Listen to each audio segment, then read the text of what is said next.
الحمد لله رب العالمين نحمده ونستعينه ونستهديه ونستغفره ونعوذ بالله من شرور أنفسنا ومن سيئات أعمالنا من يهد الله فلا مضل له ومن يضلل فلن تجد له وليا مرشدا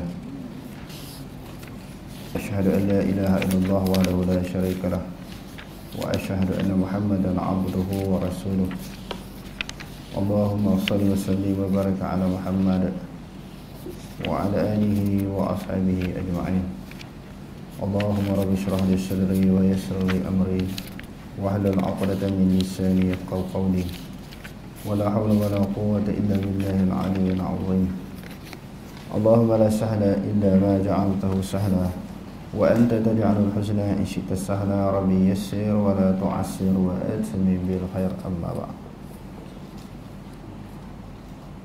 Antara memperakui rububiyah Allah dengan tauhid rububiyah.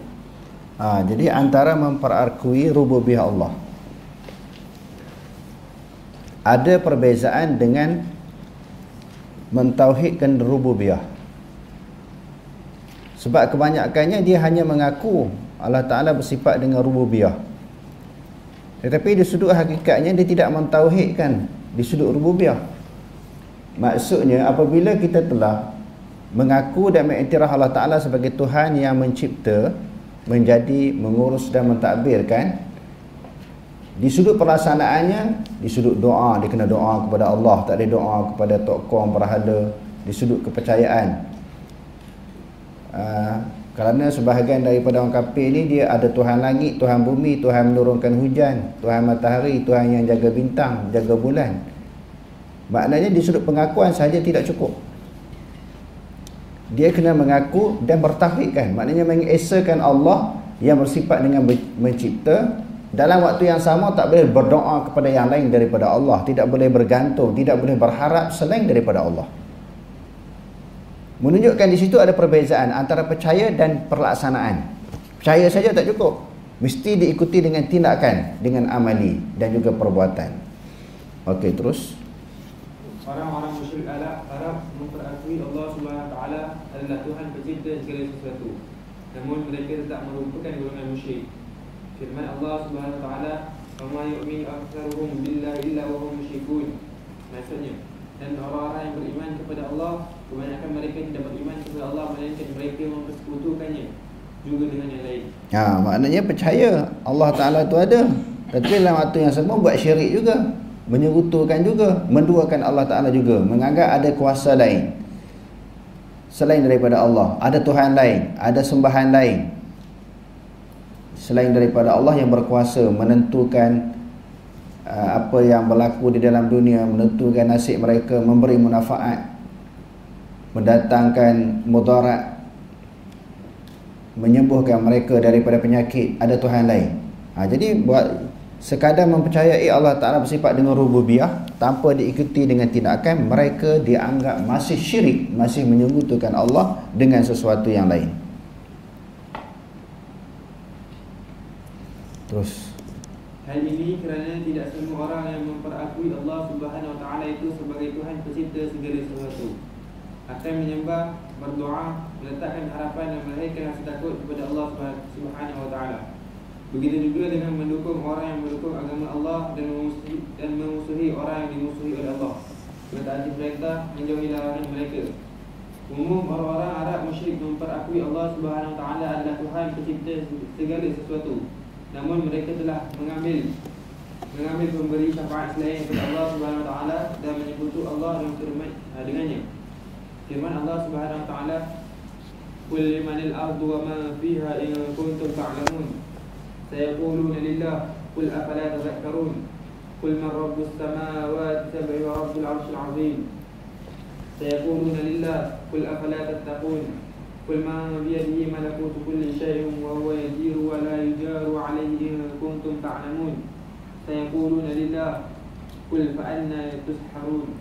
Maksudnya, tanyakanlah wahai Muhammad, kepunyaan siapakah bumi ini dan segala yang ada padanya? Kalau kamu mengetahui, mereka akan menjawab, kepunyaan Allah. Katakanlah, mengapa kamu tidak mahu ingat dan risau? Tanyakan lagi, siapakah Tuhan yang memiliki dan mentadbir langit yang tujuh? dan Tuhan yang mempunyai arasy yang besar. Mereka akan menjawab, semuanya kepunyaan Allah. Katakanlah, mengapa kamu tidak mahu bertakwa? Tanyakanlah lagi, siapakah yang memegang kuasa pemerintah tiap-tiap sesuatu, serta ia dapat melindungi segala-galanya, dan tidak ada sesuatu pun yang dapat disembunyi daripada kekuasaannya. Jawablah jika kamu mengetahui. Mereka akan menjawab, segala-galanya dikuasai Allah. Katakanlah, jika demikian bagaimana kamu tertarik hati kepada perkara yang tidak benar? Oleh kerana itu, dalam kalangan para pengikut orang-orang musyrik itu ada yang menyembah matahari, bulan, bintang dan lain-lain, dan berdoa kepadanya. Mereka juga melakukan ibadah, berpuasa dan mendekatkan diri dengannya. Mereka mengatakan amalan tersebut bukan satu amalan syirik. Sebaliknya, ia menjadi syirik apabila diifatkan perkara tersebut merupakan pentadbir sebagaimana Allah sebagai pentadbir, baru dikira sebagai syirik. Sekadar menjadikannya sebagai sebab dan perantaraan, tidak syirik. Padahal yang maklum diketahui dalam agama, amalan-amalan yang disebutkan di atas adalah syirik. Jadi mereka walaupun mengaku Allah Subhanahu Wa Taala sebagai Tuhan yang menjadikan alam, tetapi dalam waktu yang sama mereka mensyirikkan Allah. Bahkan mereka juga melakukan sebahagian daripada ibadat-ibadat yang disyariatkan. Contohnya, mereka boleh tawaf. Orang musyrikin Mekah boleh melakukan ibadah tawaf. Lepas tu memberi makan, meminum orang yang menunaikan haji dan umrah. Ini sebahagian daripada bentuk ibadat, amalan yang baik. Sebahagian daripada ibadat mereka boleh buat, nazar dan sebagainya. Tetapi mereka nazar kepada berhala, kepada tokong. Sebab itu tak terlepas lagi daripada syirik, tak terlepas lagi daripada kepercayaan, iktiqad, keimanan kepada yang lain daripada Allah. Tak bersih, tak beriman secara mutlak. Sebab itu ayat Quran yang kita bacakan tadi menyebut wa ma yu'minu aktsaruhum, tidaklah beriman oleh kebanyakan mereka billah dengan Allah, illa wa hum musyrikun, melainkan mereka di dalam keadaan masih syirik kepada Allah. Dia macam mana nak kira benar-benar beriman ini? Wa may yakfur bit-taghuti wa yu'min billah, barang siapa yang kufur dengan taghut dan dia beriman kepada Allah, tolak Tuhan-Tuhan yang lain selain daripada Allah Ta'ala, terima Allah secara mutlak. Tak boleh 99% ke 9%, 80%, 70%. Bila beriman kepada Allah, segala bentuk kesyirikan, tidak ada Tuhan dah selain daripada Allah, tidak ada kepercayaan dah kepada yang lain daripada Allah, tidak ada sembahan selain daripada Allah, tidak ada doa selain daripada Allah, tidak ada kepercayaan yang mendatangkan mudarat dan memberi manfaat selain daripada Allah. Tapi orang kafir ni masih ada lagi. Mereka kata itu tidak syirik. Bukan kita direct, bukan kita yakin 100% berhala itu sebagai Tuhan, tetapi ianya dijadikan sebagai wasilah, sebagai perantaraan. Syirik apa? La na'buduhum illa liyuqarribuna ila Allahi zulfa. Kami tidak menyembah mereka, yakni berhala-berhala, melainkan untuk mendekatkan kami kepada Allah dengan sedekat-dekatnya. Jadi mereka ini berhala sebagai perantaraan je. Hakikatnya kami percaya Allah Ta'ala yang menjadikan. Tak, yang tu pun dipanggil syirik, kerana tak bulat, tak penuh keyakinan, keimanan kepada Allah. Masih ada lagi di dalam hati mereka kepercayaan yang selain daripada Allah. Okey, terus. Tuntutan perakuan tentang rububiyah Allah Subhanahu Wa Taala. Perakuan tentang rububiyah Allah memerlukan dilaksanakan beberapa tuntutan, iaitu A. Hendaklah mengikutkan bahawasanya yang segala kemanfaatan, kemudaratan, pergerakan, diam, membentang, mengangkat, memberi, meregah, menghidupkan, mematikan, mentadbir dan menguruskan alam maya ini hanyalah Allah Subhanahu Wa Taala sahaja. Allah Subhanahu Wa Taala sahaja yang melakukan, yang menciptakannya, dan tidak ada seorang pun yang berkongsi dengan Allah Subhanahu Wa Taala dalam melakukan perkara-perkara yang dinyatakan di atas. Ia juga termasuk beriman dengan qada dan qadar Allah Subhanahu Wa Taala. B. Hendaklah mengisbatkan Allah Subhanahu Wa Taala itu adalah Tuhan yang berpisah daripada alam. Orang yang tidak mengisbatkan Allah Subhanahu Wa Taala itu sebagai Tuhan yang berpisah dengan alam, dia sebenarnya tidak mengisbatkan wujudnya Tuhan dalam arti kata yang sebenar. C. hendaklah Jadi kita kena iktikad Allah Ta'ala berpisah daripada alam. Tapi kalau mengatakan Allah Ta'ala berada di dalam alam, tak terpisah. Kalau dianggap Allah Ta'ala itu macam pohon kayu, dia masih berada di dalam alam. Bintang, langit, bulan, dia masih lagi berada di dalam alam. Allah ni ba'inun an khalqihi, dia terpisah daripada makhluknya. Makhluk adalah alam. Kalau masih mempercayai sesuatu yang dirasakan hebat, yang berada di dalam alam ini sebagai Tuhan, maka itu dia masih syirik. Macam mana pula yang pendapat golongan salaf yang mengatakan Allah Ta'ala atas arash? Arash, atas daripada arash berpisah dengan alam. Dia bukan berada di dalam alam. Atas daripada arash, dia berpisah daripada alam, bukan sesuatu yang berada di kawasan yang disebut sebagai alam. Jadi yang dikatakan syirik ini masih menganggap Tuhan itu berada di dalam alam, tidak terpisah daripada alam. Jadi bila tidak terpisah daripada alam, maka Tuhan itu sebahagian daripada alam. Dia juga adalah makhluk. Macam mana dianggap Tuhan? Bagaimana disembah? Dianggap sebagai Tuhan yang layak disembah. Maka hakikatnya Tuhan itu dia berpisah daripada alam. Okey, terus. C. Hendaklah perakuan tentang rububiyah Allah membawa kepada perakuan terhadap uluhiyah Allah Subhanahu Wa Taala. Sehubungan dengan itu, seseorang tidak boleh menumpukan ibadah melainkan hanya kepada Allah Subhanahu Wa Taala sahaja. Cara Al-Quran menisbatkan rububiyah Allah Subhanahu Wa Taala. Bagaimana cara Al-Quran menisbatkan tentang rububiyah Allah Subhanahu Wa Taala? Dalam mengisbatkan rububiyah Allah Subhanahu Wa Taala, Al-Quran mengemukakan dua cara, iaitu A. Membantah ke atas orang yang telah menyeleweng fitrahnya. Pertamanya kaedah dalam Quran ni dia membantah orang yang menyeleweng fitrah. Apa maksud menyeleweng fitrah? Dalam tajuk-tajuk yang lepas dan juga ayat-ayat yang lepas kita telah mempelajari fitrah manusia apa dia? Dia meyakini bahawa Allah Ta'ala Rabb dia. Kalau bercanggah dengan fitrah, datanya ayat Quran bantah. Sebab memang sebahagian daripada dan orang-orang yang kafir sebelum daripada zaman Nabi Muhammad lagi, bila mereka tak terima Allah Subhanahu Wa Taala tu sebagai Tuhan, lalu diturunkan ayat-ayat selain daripada Quran tu, ada ayat dalam Injil, Taurat, Zabur dan sebagainya. Apatah lagi di dalam Al-Quran. Sebab di sudut hakikat naluri hati sifat semula jadi manusia ini, hati yang bersih mengakui Allah Ta'ala bersifat dengan Rabb. Alastu bi rabbikum? Qalu bala syahidna. Allah Ta'ala tanya manusia di alam roh lagi, adakah aku Tuhan kamu? Lalu semua roh-roh manusia menjawab, ya, kamu Tuhan kami. Jadi itu fitrah manusia. Bila setelah dilahirkan di atas muka bumi, berlakulah penyelewengan di sudut i'tiqad, kesesatan, kepercayaan yang lain daripada fitrah asal. Lain daripada fitrah asal, lain daripada pengakuan dia di alam roh. Maka datangnya dalil daripada Al-Quran, basuh balik, bersihkan balik, beri kesedaran balik kepada mereka yang mengaku selain daripada Allah Ta'ala itu berkuasa. Ini di antara kaedah Allah Subhanahu Wa Ta'ala mengisbatkan rububiyahnya di dalam Al-Quran. Okey, terus. Membantah ke atas orang yang telah menyelewengkan fitrahnya. Al-Quran membantah orang yang telah menyelewengkan fitrahnya. Ini dapat dilihat dalam firman Allah Subhanahu Wa Ta'ala, am khuliqu min ghairi syai'in am humul khaliqun. Maksudnya, mengapa mereka tidak beriman? Adakah mereka telah tercipta dengan tiada yang menciptanya? Atau adakah mereka yang mencipta diri mereka sendiri? Orang-orang yang menyeleweng fitrah mereka merupakan orang-orang yang menafikan kewujudan Allah Subhanahu Wa Ta'ala sebagai Tuhan yang Maha Pencipta.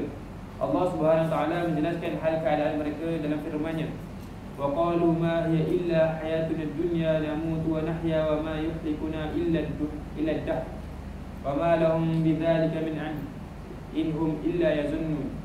Maksudnya, mereka berkata, tiadalah hidup yang lain selain daripada hidup kita di dunia ini. Kita mati dan kita hidup silih berganti. Dan tiadalah yang membinasakan kita melainkan edaran zaman. padahal mereka tidak mempunyai sebarang pengetahuan tentang hal itu. Mereka hanyalah menurut sangkaan semata-mata. Hidup mati ini berdasarkan pada peredaran zaman ataupun masa, bukan kerana Allah. Sampai masa hidup, sampai masa mati, sampai masa sakit, sampai masa alam ini terjadi. Sebab itu kita selalu juga mendengar keindahan alam semula jadi. Semula jadi, tak ada pencipta lah, tak ada kejadian, tak ada khalik yang mencipta. Itulah yang dipanggil dahri. Kan dalam kitab akidah kita banyak jumpa perkataan dahri. Dahri ni orang yang tak percaya tentang wujudnya Tuhan yang menjadikan alam. Tuhan pun tak wujud, alam itu hanya jadi dengan sendiri. Wa ma yuhlikuna illa dahru, tidak membinasakan kami melainkan masa, bukan kerana Allah. Sampai masa kami mati ya. Jadi bila ada orang yang beriktikad macam tu, dia telah lawan fitrah asal. Fitrah asal apa dia? Mengaku Allah sebagai Rabb. Di alam roh lagi dia mengaku.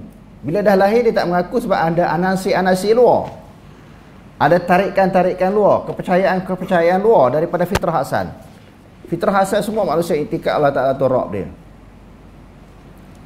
Ini dia panggil kumpulan dahri yang tidak percaya tentang kewujudan Allah yang mencipta alam. Okey, terus. Mereka menolak kewujudan hari kebangkitan semula dan menafikan wujudnya Tuhan yang boleh membinasakan hayat mereka. Allah Subhanahu Wa Taala membantah tindakan mereka dengan mengira tanggapan mereka itu sebagai tidak lebih daripada tanggapan kosong belaka. Firman Allah Subhanahu Wa Taala, "Wa ma lahum bidzalika min 'ilm inhum illa yazunnun." Maksudnya, padahal mereka tidak mempunyai sebarang pengetahuan tentang hal itu. Mereka hanyalah menurut sangkaan semata-mata. Selain daripada i'tiqad yang berdasarkan kepada Quran, i'tiqad kepercayaan akidah, selain daripada i'tiqad kepercayaan yang berdasarkan kepada dalil Quran dan hadis, itu dipanggil akidah apa? Angan-angan, andaian. Bukan satu dalil ataupun hujah, keterangan yang nyata ataupun fakta. Selain daripada akidah Quran hadis, itu dipanggil akidah angan-angan. Contohnya apa? Kata Allah Ta'ala tak bertempat tu lah. Itu sebahagiannya, maknanya akidah angan-angan. Sebab itu tidak disebut dalam Quran, tidak disebut dalam hadis. Jadi besar tu. Maknanya kita kena kembali balik. Kalau kepercayaan kita selama ni dikata Allah Ta'ala tak bertempat, kena kembali kepada satu fakta, satu dalil dan hujah. Quran kata Allah Ta'ala bertempat, iaitu atas daripada arash. Ar-Rahmanu ala arshistawa. Dalam hadis pun menyebut begitu. Di dalam hadis-hadis sahih, di antaranya hadis yang diriwayatkan oleh Imam Bukhari, Allah Ta'ala berada di atas daripada arash. Kalau belaga berbeza dengan i'tiqad itu, akidah andaian. Sebab tidak ada hujah, tidak ada fakta. Sebab itu dia kata inhum illa yazunnun. Mereka hanyalah menurut sangkaan semata-mata, andaiannya. Kalau kata bertempat Allah Ta'ala itu sama dengan makhluk, itu andaian. Kita dah ulang banyak kali, sama tak sama, mesti apa yang disebut dalam Quran. Sama tak sama Allah Ta'ala ni, kita nak kata tak sama dengan makhluk, mesti tak sama berdasarkan kepada Quran, tak sama sebagaimana disebut dalam hadis, bukan andaian. Kalau andaian tu maknanya suatu akidah yang angan-angan, tak betul. Okey, terus. B. Mengemukakan ayat-ayat berkaitan rububiyah Allah Subhanahu Wa Taala.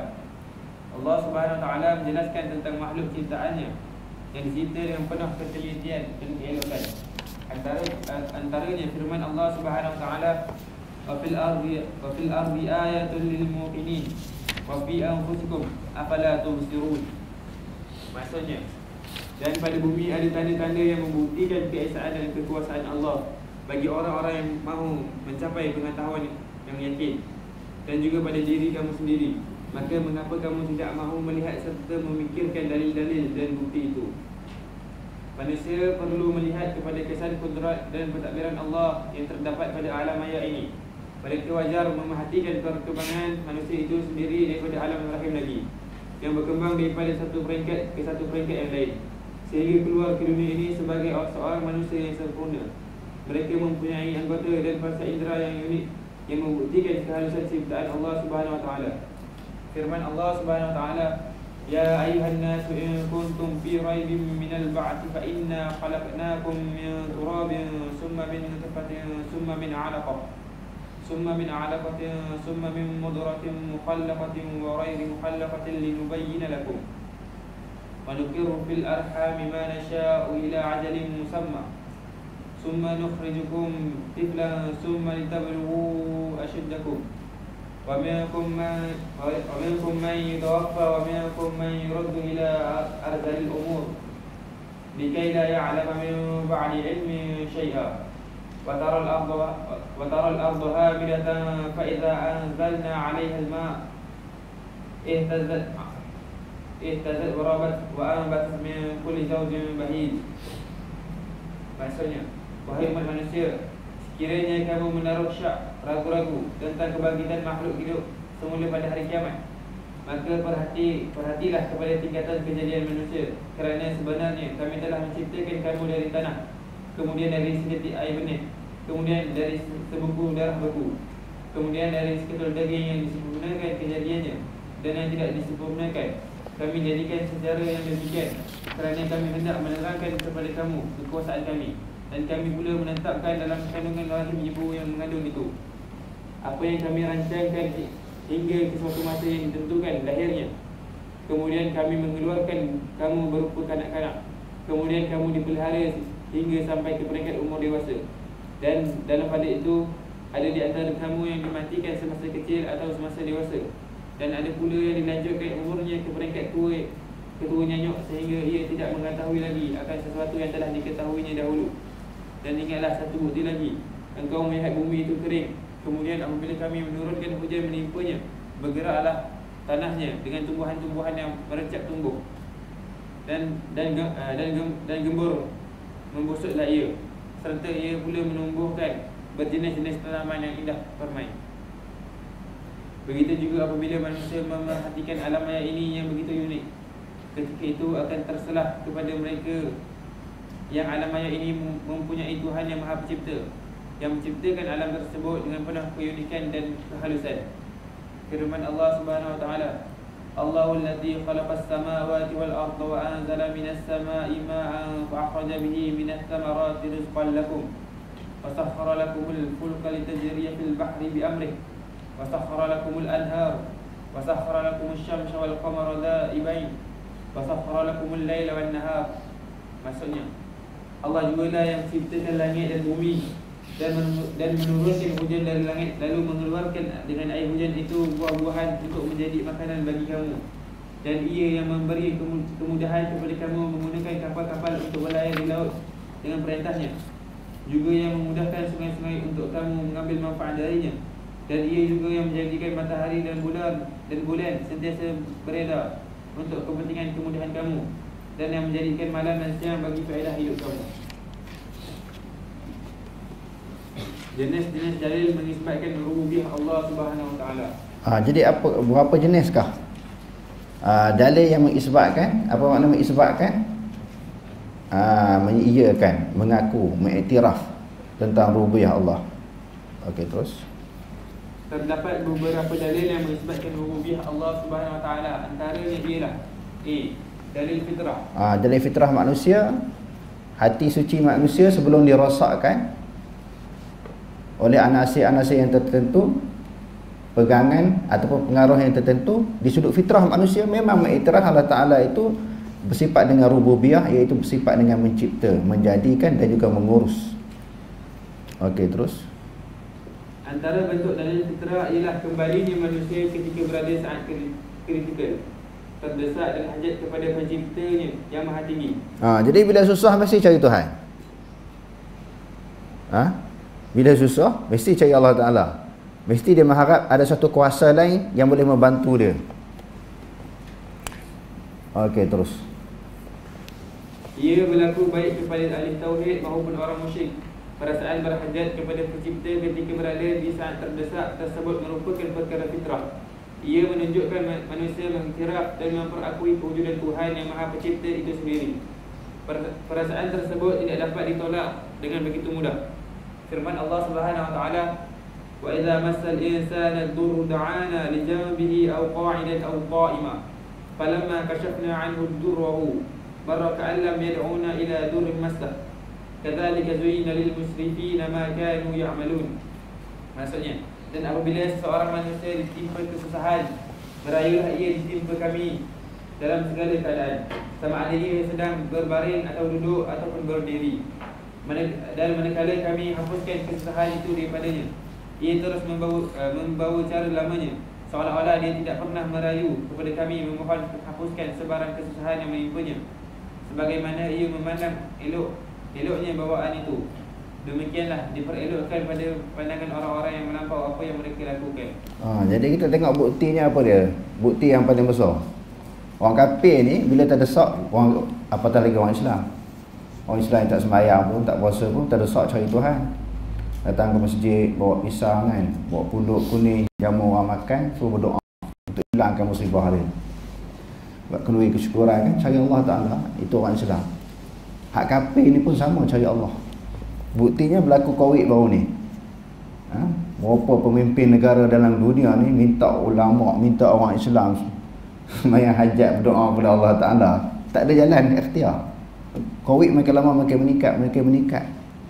Meragut nyawa ratus orang, ribu orang, puluh ribu seluruh dunia. Tapi tak ada buat apa dah. Di India, di Thailand, raja dia suruh panggil tutup guru, baba-baba berdoa kepada Allah, orang pondok berdoa kepada Allah. Kenapa tak doa, minta kepada bahala? Kenapa tak minta kepada tokong? Maknanya pada masa terdesak itu pergantungan kepada Tuhan yang lain daripada Allah terputus. Semua mengharapkan kepada Allah. Semua agama macam tu. Akhirnya cari Allah Ta'ala juga bila terdesak. Ini menunjukkan apa? Menunjukkan fitrah manusia.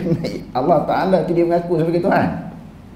Cuma bila dah penyakit hilang, musibah, malapetaka, Allah Ta'ala tarik balik, dia buat hal lama balik, buat perangai lama balik. Dia sembah tak kurang lagi, percaya pula pada Tuhan-Tuhan yang lain daripada Allah. Itu yang jadi masalah tu. Sebab tu dia kata penerimaan Allah Ta'ala sebagai rububiyah diterima di sudut fitrah. Di antaranya bila terdesak dia cari Allah Ta'ala. Semua agama macam tu. Patutnya bila lagi terdesak, lagi kepercayaan dia makin kuat kepada Tuhan dia. Tak ada. Dia tak percaya tak apa berhala ni. Dia akhirnya hakikatnya kepada Allah Ta'ala juga. Okey, terus. Firman Allah Subhanahu wa taala, "Wa idza masal insana dhurrun da'a rabbahu muniban ilayhi. Thumma idza khawwalahu ni'matan minhu nasiya ma kana yad'u ilayhi min qabl wa ja'ala lillahi andadan liyudilla an sabili. Qul tamatta' bi kufrika qalilan innaka min ashabin nar." Maksudnya, dan apabila manusia disentuh oleh sesuatu bahaya, ia segera berdoa kepada Tuhannya dengan keadaan merujuk kembali bertaubat kepadanya. Kemudian apabila Allah memberikannya sesuatu nikmat sebagai kurnia daripadanya, lupalah ia akan segala bahaya yang menyebabkannya merayu kepada Allah sebelum itu, dan ia pula menjadikan sekutu bagi Allah untuk menyesatkan dirinya dan orang lain dari jalan Allah. Katakanlah kepadanya, bersenang-senanglah engkau dengan kekufuranmu itu sebagai sementara. Sesungguhnya engkau dari penduduk neraka. Oleh kerana ia merupakan fitrah, maka Allah Subhanahu Wa Taala menyeru manusia kepada beribadah kepadanya sahaja dan bukan kepada yang lain daripadanya. Seruan ke arah melakukan ibadah kepada Allah menimbul setelah manusia memperakui rububiyah Allah Subhanahu Wa Taala dari segi fitrah. Jika ia bukan fitrah, sudah tentu seruan supaya memperakui rububiyah Allah Subhanahu Wa Taala itu yang akan dilakukan terlebih dahulu, dan bukan seruan supaya beribadah kepada Allah Subhanahu Wa Taala. Firman Allah Subhanahu Wa Taala, "Wa ma arsalna min qablika min rasulin illa nuhi ilaihi annahu la ilaha illa ana fa'budun." Maksudnya, dan kami tidak mengutus sebelum wahai Muhammad seorang rasul pun, melainkan kami wahyukan kepadanya bahawa sesungguhnya tiada Tuhan yang berhak disembah melainkan aku. Oleh itu beribadatlah kamu kepadaku. Firman Allah Subhanahu Wa Taala, "Qalat rusuluhum afillahi syakkun fatiris samawati wal ardh yad'ukum liyaghfira lakum min dhunubikum wa yu'akhirukum ila ajalin musamma. Qalu in antum illa basharun misluna turidun an tasudduna amma kana ya'budu aba'una fa'tuna bisultanin mubin." Maksudnya Rasul-Rasul mereka bertanya, patutkah berlakunya sebarang keraguan tentang wujudnya Allah yang menciptakan langit dan bumi? Ia menyuruh kamu beriman kerana hendak membersih dan melepaskan kamu dari dosa-dosa kamu, dan memberi tempoh kepada kamu sehingga ke suatu masa yang tertentu. Mereka menjawab, kamu tidak lain hanyalah manusia seperti kami. Kamu bertujuan hendak menyekat kami daripada menyembah apa yang telah disembah oleh datuk nenek kami. Oleh itu bawalah kepada kami satu bukti yang jelas nyata. Fitrah di sini ialah fitrah Islam, iaitu selamat daripada i'tiqad yang batil dan menerima akidah yang sahih. Ia tidak bermaksud sebaik sahaja manusia keluar daripada perut ibunya dia terus menjadi ahli tauhid, semata-mata kerana dia sudah mengenal Tuhannya. Hal tersebut kerana manusia keluar daripada perut ibu mereka dalam keadaan tidak tahu apa-apa. Firman Allah Subhanahu wa taala, wallahu akhrajakum min butuni ummahatikum la ta'lamuna syai'a wa ja'ala lakumus sam'a wal absara wal af'idata la'allakum tashkurun. Maksudnya, dan Allah mengeluarkan kamu dari perut ibu kamu dengan keadaan tidak mengetahui sesuatu pun, dan Dia mengurniakan kepada kamu pendengaran dan penglihatan serta hati akal fikiran supaya kamu bersyukur. Fitrah di sini ialah fitrah yang mewajibkan seseorang menerima Islam sebagai pegangan hidup, mengenal Pencipta, memperakui dan mengasihinya. Hal ini sesuai dengan hadis riwayat Abu Hurairah radhiyallahu anhu yang menjelaskan Rasulullah SAW bersabda, "Ma min mauludin illa yuladu 'ala al-fitrati fa abawahu yuhawidanihi aw yunassiranihi aw yumajjisanihi." Maksudnya, tidak ada seorang bayi yang dilahirkan melainkan dilahirkan dalam keadaan fitrah. Kedua-dua ibu bapanya lah yang menyahudikannya atau menasranikannya atau memajusikannya. B. Dalil hissi, baca indera. Manusia berdoa kepada Allah Subhanahu wa taala dan doa mereka diperkenankan Allah Subhanahu wa taala. Ini merupakan satu bentuk dalil hissi. Pada zaman Rasulullah SAW, seorang Arab pendalaman menemui baginda SAW pada hari Jumaat ketika baginda sedang menyampaikan khutbah Jumaat. Arab tersebut menyatakan, segala harta telah musnah dan segala jalan telah tertutup. Berdoalah kepada Allah agar membantu kita. Kata Anas, demi Allah ketika itu di langit tidak ada awan dan tidak ada kepingan awan. Tidak juga terdapat antara kami dengan bukit Sirah sebarang awan di atas mana-mana rumah. Selepas Rasulullah SAW berdoa, tiba-tiba muncul awan tidak ubah bagaikan perisai tinggi di atas langit. Ia mula berkembang, mengeluarkan suara guruh dan juga kilat, dan tidak lama kemudian hujan pun turun. Rasulullah SAW tidak turun daripada mimbar melainkan air hujan menitis daripada janggut baginda. Ini jelas membuktikan tentang kewujudan Tuhan yang Maha Pencipta. Dalam Al-Quran banyak menceritakan seumpama ini. Antaranya firman Allah Subhanahu wa taala, "Wa ayyuba idh nada rabbahu anni massaniyad durru wa anta arhamur rahimin. Fastajabna lahu fakashafna ma bihi min dhur wa atainahu ahlahu wa mithlahum ma'ahum rahmatan min indina wa zikra lil 'abidin." Maksudnya, dan sebutkanlah peristiwa Nabi Ayub ketika ia berdoa merayu kepada Tuhannya dengan berkata, "Sesungguhnya aku ditimpa penyakit, sedang Engkaulah sahaja yang lebih mengasihi daripada segala yang lain, yang mengasihi. Maka kami perkenankan doa permohonannya, lalu kami hapuskan penyakit yang menimpanya, serta kami kurniakan kepadanya keluarganya dan segala lagi ramai sebagai satu rahmat dari kami dan sebagai satu peringatan bagi orang-orang yang taat kepada kami, supaya bersabar dan mendapat balasan baik." C. Dari tanda-tanda alam universal. Setiap yang baharu mesti ada yang merujukkannya.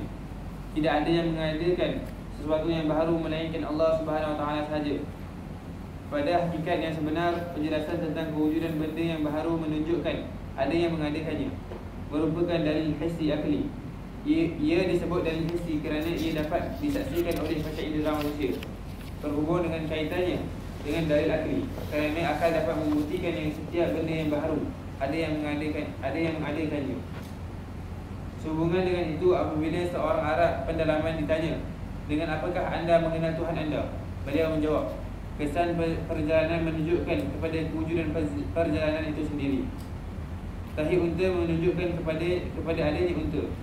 Jadi kalau kita tengok orang Arab nak faham ada Tuhan tak ada Tuhan ni, bila jumpa tahi unta, di sana ada tak Tuhan kepada tahi tu? Ada lah. Maknanya unta itu sendiri. Kalau jumpa tahi kambing, Tuhan kepada tahi tu ada tak? Ada lah, kita cari jumpa kambing. Kiah lah tahi orang, tahi ayam, tahi kucing kan. Bila alam ini ada, pencipta alam tu ada tak? Sudah tentu pencipta alam tu ada. Okey, terus. Langit yang mempunyai bintang-bintang, bumi yang mempunyai gunung ganang, dan lautan yang mempunyai ombak. Tidakkah kesemua itu menunjukkan kepada kewujudan Tuhan yang maha mendengar lagi maha melihat? Arab pendalaman berkenaan telah mengaitkan peristiwa-peristiwa besar yang berlaku di alam maya dengan kewujudan Allah Tuhan yang maha agung. Selain itu, terdapat juga penjelasan berkaitan perkara lain selain daripada kewujudan Tuhan dalam peristiwa yang berlaku itu. Misalnya, turun hujan membuktikan rahmat Tuhan, manakala kemarau panjang, peperangan dan ketakutan menunjukkan kewujudan kemurkaan Tuhan. Antara ayat berkaitan tanda-tanda alam universal yang berkaitan dengan penciptaan alam ialah firman Allah Subhanahu wa taala, "Wa min ayatihi al-lail wan-nahar wash-shamsu wal-qamar la tasjudu lish-shamsi wala lil-qamari wasjudu lillahi alladhi khalaqahunna in kuntum iyyahu ta'budun." Maksudnya, dan di antara tanda-tanda kekuasaannya ialah malam dan siang serta matahari dan bulan. Janganlah kamu sujud kepada matahari dan janganlah pula sujud kepada bulan. Dan sebaliknya, hendaklah kamu sujud kepada Allah yang menciptakannya, kalau betullah kamu hanya beribadat kepada Allah. Firman Allah Subhanahu wa taala, "Wa min ayatihi khalqus samawati wal ardi wa ikhtilafu alsinatikum wa alwanikum. Inna fi dzalika laayatin lil 'alimin. Wa min ayatihi manamukum bil-laili wan-nahari wa ibtigha'ukum min fadlih. Inna fi dzalika laayatin liqaumin yasma'un. Wa min ayatihi yuriikumul barqa khawfan wa tam'an wa yunazzilu minas samaa'i maa'an fayahyi bihil arda ba'da mautiha. Inna fi dzalika laayatin liqaumin ya'qilun. Wa min ayatihi an taquma as-samaa'u wal ardu bi amrih. Thumma idza da'akum da'watan min al-ardi idza antum takhrujun." Maksudnya, dan di antara tanda-tanda yang membuktikan kekuasaannya dan kebijaksanaannya ialah kejadian langit dan bumi, dan perbezaan bahasa kamu dan warna kulit kamu. Sesungguhnya yang demikian itu mengandungi keterangan-keterangan bagi orang-orang yang berpengetahuan. Dan di antara tanda-tanda yang membuktikan kemurahannya dan kasih sayangnya ialah tidurnya kamu pada waktu malam dan pada siang hari, dan usaha kamu mencari rezeki dan melimpah kurnianya pada kedua-dua waktu itu. Sesungguhnya keadaan yang demikian mengandungi keterangan-keterangan bagi orang-orang yang mahu mendengar nasihat pengajaran. Dan di antara tanda-tanda yang membuktikan kebesarannya dan kekuasaannya, ia memperlihatkan kilat kepada kamu untuk menakutkan dari penahan petir dan memberi harapan daripada turunnya hujan. Dan ia menurunkan hujan dari langit, lalu ia hidupkan bumi sesudah matinya dengan hujan itu. Sesungguhnya yang demikian mengandungi keterangan-keterangan bagi orang-orang yang menggunakan akal untuk memahaminya. Dan di antara tanda-tanda yang membuktikan keluasan ilmunya dan kekuasaannya ialah terdirinya langit dan bumi dalam keadaan yang menakjubkan itu, dengan perintah dan penentuan takdirnya. Akhirnya, apabila ia menyuruh kamu dengan satu seruan, supaya kamu bangkit hidup semula dari bumi, kamu dengan serta-merta keluar dari kubur masing-masing. Dalil syarak. Dalil syarak dapat dilihat dalam firman Allah Subhanahu wa taala, "Fa'tiya fir'auna faqula inna rasul rabbil alamin an arsil ma'ana bani Israel. Qala alam nurabbika fina walidan wa labithta fina min umrika sinin. Wa fa'alta fa'lataka allati fa'alta wa anta min al-kafirin. Qala fa'altuha idhan wa ana min ad-dallin. Fafarautu minkum lamma khiftukum fa wahaba li rabbi hukman wa ja'alani min al-mursalin. Watilka ni'matun tamunnuha alayya an abadta bani Israil. Qala Fir'aun wa ma rabbul alamin. Qala rabbus samawati wal ardi wa ma bainahuma in kuntum muqinin. Qala liman hawlahu ala tastami'un. Qala rabbukum wa rabbu abaikum al-awwalin. Qala inna rasulakum lakum alladhi ursila ilaykum lamajnun. Qala rabbul masyriqi wal maghrib wa ma bainahuma in kuntum ta'qilun. Qala la in ta'azta ilahan ghairi la aj'alanaka minal masjunin. Qala awalau ji'tuka bi syai'in mubin. Qala fa'ti bihi in kunta minas sadiqin. Fa'alqa 'asahu fa idza hiya thu'banun mubin. Wa naza'a yadahu fa idza hiya baghdha'u lin-nazirin. Qala fa'ti bihi in kunta minas sadiqin. Fa'alqa 'asahu fa idza hiya thu'banun mubin. Wa naza'a yadahu fa idza hiya baghdha'u lin-nazirin. Maksudnya, maka pergilah kamu kepada Fir'aun, kemudian katakanlah kepadanya, sesungguhnya kami adalah utusan Tuhan sekalian alam, menyuruhmu membebaskan kaum Bani Israel mengikut kami. Fir'aun menjawab, bukankah kami telah memeliharamu dalam kalangan kami semasa engkau kanak-kanak yang baru lahir, serta engkau tinggal dalam kalangan kami beberapa tahun dari umurmu, dan bukankah engkau telah melakukan satu perbuatan jenayah yang telah engkau lakukan, dan dengan itu engkau dari orang yang tidak mengenal budi. Nabi Musa berkata, aku melakukan perbuatan yang demikian sedang aku ketika itu dari orang-orang yang belum mendapat petunjuk. Lalu aku melarikan diri dari kamu ketika aku merasa takut kepada kamu. Kemudian Tuhanku mengundiakan aku ilmu pengetahuan agama dan menjadikan aku seorang rasulnya. Dan budimu memeliharaku yang engkau bangkit-bangkitkan itu adalah kerana engkau telah bertindak memperhambakan kaum Bani Israel. Fir'aun berkata dengan sombongnya, dan apa dia Tuhan sekalian alam itu? Nabi Musa menjawab, dialah yang memiliki dan mentadbir langit dan bumi serta segala yang ada di antara keduanya. Kalaulah kamu mahu mendapat keyakinan dengan berdalil, maka inilah jalannya. Fir'aun berkata kepada orang-orang yang ada di sekelilingnya, tidakkah kamu dengar apa yang dikatakan olehnya? Nabi Musa menegaskan lagi, dialah Tuhan yang memiliki dan memelihara kamu dan Tuhan datuk nenek kamu yang telah lalu. Fir'aun berkata kepada orang-orangnya, sebenarnya Rasul yang diutuskan kepada kamu ini sungguh gila. Nabi Musa menerangkan lagi tentang keesaan Allah dan kekuasaannya dengan berkata, dialah yang memiliki dan menguasai timur dan barat serta segala yang ada di antara keduanya.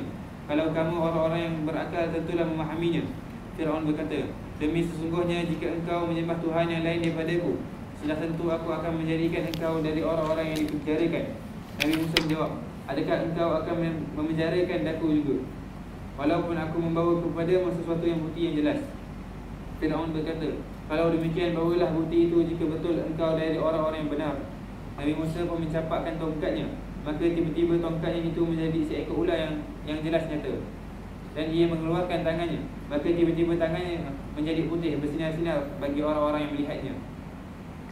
Sebagaimana yang dimaklumi, Fir'aun mendakwa dirinya sebagai Tuhan yang Maha Tinggi. Beliau mengatakan, faqala ana rabbukumul a'la. Maksudnya, dan berkata, akulah Tuhan kamu yang tertinggi. Meskipun Fir'aun mendakwa dirinya sebagai Tuhan, namun dari segi batinnya beliau memperakui rububiyah Allah ke atas para makhluknya. Jadi Fir'aun ni, dia mulut je sahaja dia kata ana rabbukumul a'la. Di sudut zahir sahaja dia kata aku Tuhan kamu yang Maha Agung. Tetapi di sudut hati dia, di sudut batin dia, dia juga mengiktiraf Allah Ta'ala sebagai Tuhan. Jadi sudut hati orang tanya siapa tahu, Allah Ta'ala yang bagi tahu. Maknanya kafir macam mana pun di sudut rububiyah Allah, dia tetap mengaku Allah Ta'ala sebagai Tuhan yang mencipta. Kita tengok ayat yang berikutnya. Firman Allah Subhanahu wa taala, wajahadu biha wastayqanatha anfusuhum zulman wa 'uluwa fanzur kaifa kana 'aqibatul mufsidin. Maksudnya, dan mereka mengingkari secara zalim dan sombong angkuh sedang hati mereka meyakini kebenarannya.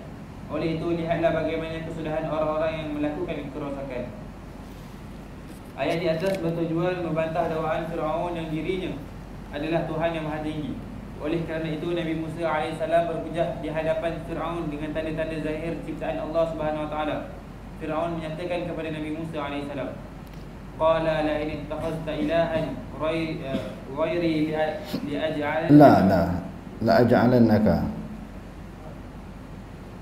bukan la aj'alannaka, la aj'alannaka minal masjuni. Maksudnya Fir'aun berkata, demi sesungguhnya jika engkau menyembah Tuhan yang lain daripadaku, sudah tentu aku akan menjadikan engkau dari orang-orang yang dipenjarakan. Fir'aun tetap dengan pendirian dan ketinggilannya. Lantas Nabi Musa AS menunjukkan dua tanda kebesaran Allah yang dikurniakan kepada baginda, iaitu pertama, pertukaran tongkat Nabi Musa AS menjadi ular besar. Kedua, mengeluarkan tangan bercahaya putih. Jika ia bukan termasuk ke dalam perkara yang dikehendaki oleh Nabi Musa AS dan membatalkan dakwah Fir'aun, sudah tentu baginda tidak akan menunjukkannya kepada Fir'aun. Bahkan Nabi Musa AS menamakannya sebagai perkara yang nyata. Firman Allah SWT, qala awalau ji'tuka bi syai'in mubin. Maksudnya Nabi Musa menjawab, adakah engkau akan memenjarakan daku itu walaupun aku membawa kepadamu sesuatu bukti yang jelas nyata. Nas di atas menjelaskan boleh mengisbatkan rububiyah Allah dan kewujudannya dengan tanda-tanda dan mukjizat kurniaan Allah Subhanahu Wa Taala, meskipun pihak yang ditunjukkan tanda-tanda tersebut tidak mengiktirafnya. Dalil akli. Dari segi dalil akli ialah persoalan adalah kewujudan alam maya ini dengan sendiri atau secara kebetulan. Jika dikatakan kewujudan alam maya ini berlaku dengan sendiri, maka jawapannya ia adalah sesuatu yang mustahil menurut akal. Akal tak boleh terima lah sesuatu benda yang wujud tanpa pencipta dia, tanpa yang menjadikan. Kerana ia pada asalnya benda yang tidak wujud. Benda yang tidak wujud bukan dikira sebagai sesuatu sehingga ia diwujudkan. Jika dikatakan ia wujud secara kebetulan, jawapannya juga mustahil. Hal tersebut kerana peralatan yang dapat dilihat sekarang seperti kapal terbang, roket, kereta, peralatan dan seumpamanya tidak pernah wujud secara kebetulan. Jika begitulah keadaannya, begitulah juga dengan bukit bukau, gunung ganam, matahari, bulan, bintang, pokok, batu, tanah, lautan dan lain-lain. Kesemua itu tidak mungkin wujud secara kebetulan. Golongan Samniyah daripada India pernah menemui Imam Abu Hanifah. Mereka berdebat dengan Imam Abu Hanifah tentang mengisbatkan rububiyah Allah. Imam Abu Hanifah merupakan antara ulama yang paling pintar pada zaman tersebut. Beliau meminta mereka datang selepas sehari atau 2 hari selepas itu. Setelah itu mereka datang dan berkata, apa yang Tuhan inginkan katakan. Imam Abu Hanifah menjawab, aku sedang memikirkan tentang sebuah kapal yang syarat dengan barangan dan rezeki, menempuh gelombang laut sehingga sampai ke pelabuhan. Ia menurunkan para penumpangnya dan kemudian berlalu pergi. Kapal itu tidak mempunyai nakhoda maupun para pekerja. Setelah mendengar demikian, golongan tersebut pun menyatakan, adakah Tuhan memikirkan tentang perkara sebegini? Jawab Imam Abu Hanifah, ya. Mereka berkata, kalau begitu Tuhan memang tidak mempunyai akal. Bolehkah diterima akal kapal itu berlabuh di pelabuhan tanpa nakhoda, menurunkan penumpang dan berlalu pergi begitu saja? Ini sesuatu yang tidak dapat diterima akal. Imam Abu Hanifah menjawab, kenapa anda sekalian tidak memikirkan perkara ini, tetapi boleh pula memikirkan tentang langit, matahari, bulan, bintang, gunung, pokok, binatang dan manusia tanpa ada pencipta? Mereka mulai sedar yang Imam Abu Hanifah sebenarnya menempeli akal-akal mereka dan mereka tidak dapat menjawab soalan yang dikemukakan oleh Imam Abu Hanifah tersebut.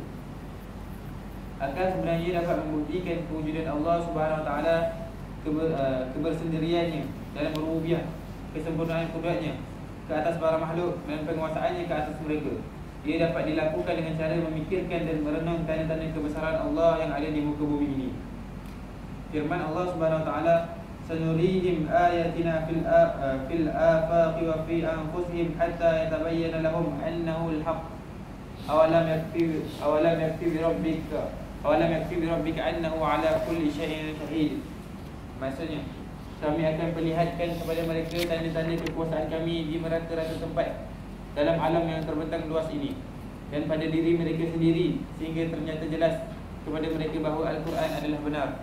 Belumkah ternyata kepada mereka kebenaran itu, dan belumkah cukup bagi mereka bahawa Tuhan mengetahui dan menyaksikan tiap-tiap sesuatu. Perkara bertentangan dengan tauhid rububiyah. Perkara yang bertentangan dengan tauhid rububiyah ialah aliran ilhad, ateis, dan menolak kewujudan Tuhan sekalian alam. Begitu. Ateis. Orang tak percaya kepada Tuhan. Okay, dan menolak kewujudan Tuhan sekalian alam. Begitu juga mengiktikadkan sesuatu yang lain daripada Allah boleh berurusan di alam maya ini, seperti mana yang dilakukan oleh Allah Subhanahu Wa Taala, seperti mengadakan sesuatu, meniadakan sesuatu, menghidupkan, mematikan, mendatangkan kebaikan, membendung kemudaratan, dan lain-lain makna rububiyah. Begitu juga mengiktikadkan ada pesaing yang boleh menyaingi Allah Subhanahu Wa Taala dari segi nama dan sifat, seperti boleh mengetahui perkara gaib, agung, hebat, dan lain-lain. Selain itu mengiktikadkan ada pengubal syariat selain daripada Allah Subhanahu Wa Taala juga bertentangan dengan tauhid rububiyah, kerana Tuhan yang menurunkan syariat adalah satu sahaja, iaitu Allah Subhanahu Wa Taala. Rububiyahnya merangkumi undang-undang universal dan juga undang-undang syarak. Jadi bukan sahaja mempercayai tentang rububiyah Allah Ta'ala itu, beriman, beriktikad Allah Ta'ala menjadikan alam. Selain daripada itu, kena meyakini undang-undang, peraturan itu dijadikan oleh Allah. Selain daripada buat alam, Allah Ta'ala buat undang-undang, buat peraturan, buat hukum hakam. Dia ada halalnya, haramnya, sunat, makruh. Semua hukum syarak ini adalah sebahagian daripada bentuk rububiyah Allah. Yang tu jarang orang bincang. Orang duk ingat rububiyah ni mencipta alam, kepercayaan kepada Allah Ta'ala yang mencipta alam dan menguruskan alam. Termasuk buat undang-undang ni, yang kita kena ikut undang-undang Allah Ta'ala ni. Inil hukmu illa lillah. Tidak ada hukum melainkan dengan hukum Allah Subhanahu Wa Ta'ala. Jadi walaupun dalam mana-mana negara dalam dunia ni dia ada undang-undang yang tersendiri, tetapi undang-undang Allah Ta'ala yang paling tinggi. Undang-undang Allah Ta'ala yang perlu didaulatkan, yang perlu kita sanjung, yang perlu kita hormati. Tidak ada sesuatu peraturan, undang-undang yang lebih baik melainkan undang-undang Allah Ta'ala. Wallahu a'lam. Aqulu qouli hadza wa astaghfirullahal azim li wa lakum. Assalamualaikum warahmatullahi taala wabarakatuh.